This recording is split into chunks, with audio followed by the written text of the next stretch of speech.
आमी माता कहती है मैं बंजारे नहीं मत किया मेरो हृदय है और 5 धड़ा 25 से रत्न जौहर करना रो 5 धड़ा 25 से रत्न जौहर करना रो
जोहर डालो ये हेडी काम कठिन होती है ध्यान से सुनेंगे 5 धड़ा में 5 तत्व कितने आकाश जल पृथ्वी तेज वायु 5 धड़ा एक वजन करने की होती थी घड़ी ये बूढ़े लोग समझते होंगे घड़ी जानते हैं इस वजन करने का माप करने का एक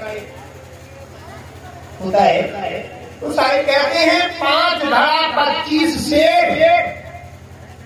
25 प्रकृतियां और 5 तत्व ये 5 तत्व 25 प्रकृतियों का बना हुआ शरीर तूने इतना गुमान कर लिया ये मिट्टी के ढेला में तू बैठ करके ये समझ रहा है कि ये कभी छूटने वाला नहीं और तूने ऐसे गंदे गंदे काम करना शुरू कर दिए शराब पीना शुरू कर दिया जुआ खेलना शुरू कर दिया बीड़ी गुटखा भांग तंबाकू खाना शुरू कर दिया और ढेर मांस मछलियां खाना शुरू कर दिया मिट्टी के ढेला में तूने ऐसे अपराध शुरू कर दिए जाएगा कहां सही कहती है तेरी मिट्टी को ढेला और तूने ऐसे दुष्कर्म करने शुरू कर दिए अरे तू तो मालिक की भक्ति करने आया था तूने अपने को जान क्या लिया ऐसे जान लिया कि कभी तेरा शरीर नहीं छूटेगा तू अपनी इच्छा से सब कुछ करेगा 5 धड़ा 25 शेर तूने जौहर कर डालो जौहर जानते हो बहुत झगड़ा हाँ ऐसे झगड़ा करना शुरू कर दिया तूने 5 धड़ा 25 शेर तूने जौहर कर डालो और तेरे घट में 2 चोर बसे पिया तेरो चोरन से न्यारो क्या चोर है हम लोगों के सबसे ज्यादा शत्रु 2 चोर है काम और क्रोध काम और क्रोध आज काम कल काम रोज काम करना कामई में जन्म लो कामई में मरना इस काम में तुम्हें भजन नहीं करनी चाहिए ये सबसे बड़ा चोर है ये काम ने भजन नहीं करने दिया ये सबसे बड़ा चोर और क्रोध एक क्रोध भी बहुत बड़ा चोर है हाँ क्रोध तो लगो ही रहते अगर ज्ञान ना हुए काबू को तो सास बहू लड़ जाए गुस्सा भी लड़ती है देवरानी जेठानी लड़ जाए गुस्सा भी लड़ती है भैया भैया लड़ जाए गुस्सा भी लड़ते हैं बाप बेटा लड़ जाए गुस्सा भी लड़ते हुए हंसते हंसते तो लड़ते भी होंगे हम लड़ रहे हैं हम लड़ रहे हैं न करो क्यों कहते हैं गुस्सा में लड़ते तो यो चोर सबसे बड़ो है हाँ प्रेम का लड़ गई अपनी सास से तो दोपहर तक मामला काम खत्म। ये चोर है। साहिब कहती है काम तेरे घट में दुई चोर बसे किया तेरो चोरन से न्यारो। ऐसी गुस्सा ऐसी लड़ाई। एक घर में हम गए, बाप पत्नी को हस्बैंड हम घर में बैठे और बालक गुस्सा में एकदम बहुत बढ़िया गाली गई और इतनी मीठी गाली गई माने हम तो टूट गए। हाँ तो देखो या गाली गलौज ये गुस्सा में ही होती ना होती, इनमें भक्ति कम हो जाती। ये चोर सबसे बड़े, इनको कंट्रोल करके देखो। अगर गुस्सा पूरे दिन ना करो तो वो दिन बहुत अच्छा लगता है, और एक दिन लड़ाई हो जाए पूरा दिन खराब हो जाता है, ना हो जाता। हाँ बुरा बुरा लगता है, टेंशन होती है, चिंता रहती है, रोटी ना पचती है, भूख ना लगती है, नींद नहीं आती है, मेरे रोग हो जाती है। कैसे? गुस्सा से। ना करियो क्यों? हाँ साहिब कहते दूसरी लाइन में और बता रहे हैं, शशि और प्रभा बैठी है, लड़ में गई तुम तो सगिए सगी रहे हो। हाँ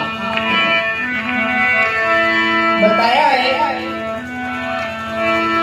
मैं बंजारे नहीं नाटी आने रो मिले बंजारे। किसी को पति भक्ति करने में आगे हो जाए बहुत अच्छी बात है, और की पत्नी भजन करने में आगे हो जाए बहुत अच्छी बात है, दोनों हो जाए तो बहुत अच्छी बात है। भजन करने वालों को तंग न करना, मालिका भजन करने वालों को कोई तंग नहीं करना, नहीं तो बहुत ही दुख उठाते हैं। हाँ वो मालिक को बहुत बुरा लगता है, इसलिए कोई भजन करे बहुत बढ़िया से उसकी और सेवा कर दे, भजन करने वाले की और सेवा कर दे। हमने एक जगह देखा एक पति नाम जप रहा था गर्मी में, बाकी पत्नी ऐसे हवा ढोल रही थी, वो भजन कर रहा था, वो खड़ी खड़ी पंखा से हवा ढोल रही थी। और ऐना गांव में वो यहाँ ऐना के लोग भी बैठे हैं, बच्चे लोग बैठे हैं, हाथ दिखाना जरा। हाँ देखो ऐना गांव में वो मुसलमान नमाज पढ़ रहा था और उसकी वो नमाज पढ़ते हुए मुसलमान उसकी मुसलमानी हवा कर रही थी। वो नमाज पढ़ रहा था, वो हवा कर रही थी, गर्मी का महीना था, मैंने आपसे देखा। ना तो वो लोगों को भी याद होगा, याद है ना? हाँ उनके घर के ही पास में उसका घर है, वो हवा डोल रही थी, वो नमाज पढ़ रहा था, कितनी सेवा कर रही थी। हाँ अगर तुमसे हवा ना कर मिले ना उसे तंग भी नहीं करना। मुसलमान लोग इतनी भक्ति में नमाज में इतनी श्रद्धा रखते हैं, वो नमाज पढ़ रहा था तो उसकी बाइक जो है हाथ वाले पंखे से हवा कर रही थी, गर्मी का मौसम था।